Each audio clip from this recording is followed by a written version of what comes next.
कि बांग्लादेश में हिंदुओं के साथ जिस प्रकार बर्बरतापूर्वक आचरण किया जा रहा है और हमारी ही बहन बेटियों के साथ गलत काम किया जा रहा है वहां, उसके विरोध में हम सब खड़े हुए हैं। आपको समझना पड़ेगा इसके पृष्ठभूमि को कि बांग्लादेश की स्थिति क्या है। आपको जानना पड़ेगा इतिहास। हम अपना इतिहास भूल जाते हैं, इसलिए परिस्थितियां उत्पन्न हो जाती हैं। 1971 का वो तिथि आप लोग याद कीजिए, पढ़िए, अपने बुजुर्गों के पास बैठिए कि बांग्लादेश की रचना कैसे हुई है। पाकिस्तान को तोड़ा गया था भारत के द्वारा युद्ध करके पाकिस्तान को तोड़ा गया और भारत ने उसको भीख में दिया था बांग्लादेश को कि आप यहां शासन तंत्र स्थापित कीजिए और लोकतंत्र की बहाली कीजिए। लोकतंत्र की स्थिति को बहाली करने के लिए बांग्लादेश की स्थापना की गई थी, क्योंकि वहां 22% हिंदू समाज के लोग रहते थे। 22% की आबादी आप सब कल्पना कीजिए कि कितनी होती थी, और आज वहां 8% आबादी हो गई है। यही स्थिति पाकिस्तान की भी थी।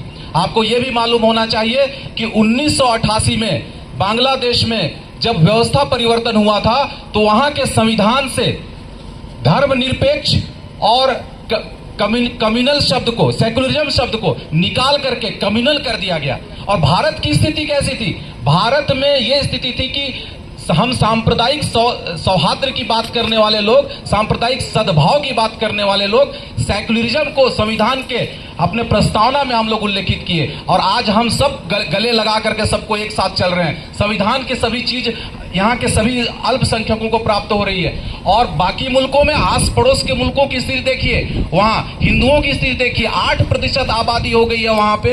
रोज वहां पे हिंदुओं के साथ मार काट मचा करके तबाही मचा दिया गया है वहां पे। आप वीडियो वायरल जितना हो रहा है देख ही रहे होंगे। वहां पे एक घटनाक्रम मैं आपको बता रहा हूं आप बांग्लादेश का, एकदम संक्षिप्त में, जो अभी मेरे पास एक रिपोर्ट आया है कि पिछले मार्च अप्रैल से, पिछले इसी बीते दिनों मार्च अप्रैल से जो घटना हुई है, 15 मई 2024 को पहली बार वहां पे, इसके पहले तो हिंदुओं के साथ जो घटना घटी, लेकिन जब व्यवस्था परिवर्तन हुआ, वहां की शेख हसीना को जब हटाया गया, वहां से भाग करके जब आई, तब वहां की स्थिति क्या थी, ये सब आकलन करने के लिए हम लोग यहाँ उपस्थित हैं कि 13 मई 2024 को वहां पे मंदिर की जमीन पर कब्जा करके साधुओं को पीटा गया था, वहां पे घसीटा गया था, हमारे संत महात्माओं का अपमान किया गया था। मतलब बांग्लादेश जो भारत भीख में दिया था, जहां हिंदुओं को वहां पे रहने के लिए, हिंदुओं को सुरक्षित रखने के लिए लोकतंत्र की बहाली की गई थी, हमारे साधु संतों के साथ वहां पे मारपीट करना प्रारंभ कर दिया गया।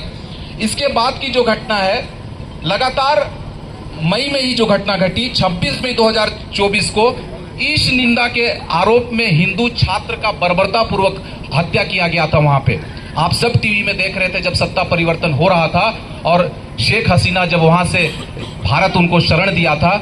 भारत जैसी पुण्य भूमि में हर व्यक्ति को सुरक्षा मुहैया कराई जाती है। यहाँ पे हम सबको गले लगा करके अपने साथ रखते हैं, लेकिन होता क्या है, हमारे ही घर में रहने वाले लोग फिर बाद में हमारे ऊपर आक्रमण करने लग जाते हैं। चाहे वो जशपुर की स्थिति हो, चाहे वैश्विक पैमाने पर हम भारत को भी देख सकते हैं। आप जहां जहां हम लोग बटे हैं, हिंदुत्व तो बटा है, जो आप लोग चर्चा सुन रहे हैं, वहां हिंदू घटा है। आप सब एकजुट हो जाइए। यहाँ पर हम सब की संख्या भले कम हो, लेकिन एक एक व्यक्ति 1-1 हजार के बराबर है, और 1-1 हजार अगर है तो आप कल्पना कर लीजिए, यहाँ पे 100 लोग हैं तो 1 लाख के बराबर है यहाँ पे सब, क्योंकि सब प्रतिनिधित्व करने वाले लोग हैं।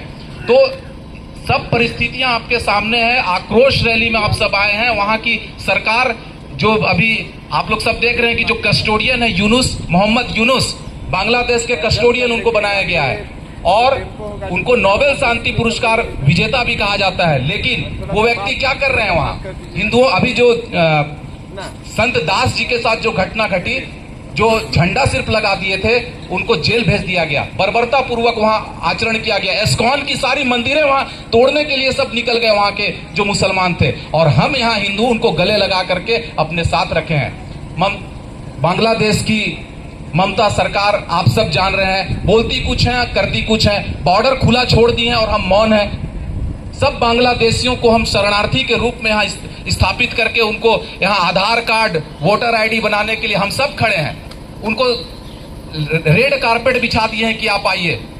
एक व्यक्ति बोलने वाला नहीं है, कहने वाला नहीं है बांग्लादेश में। बॉर्डर से कैसे कोई भी व्यक्ति अंदर आ सकता है, चाहे वर्मा का बॉर्डर हो, चाहे बंगाल का बॉर्डर हो। तो परिस्थितियां बिल्कुल प्रतिकूल हैं। एकजुट होकर के हम सबको रहना है। बहुत समय हो गया, बहुत सारी बातें करनी थी आप लोगों से, लेकिन समय का अभाव है और ज्ञापन देने हम सबको जाना है, इसलिए मैं अपनी वाणी को यहीं विराम देता हूं। एक बार बोलिए, भारत माता की।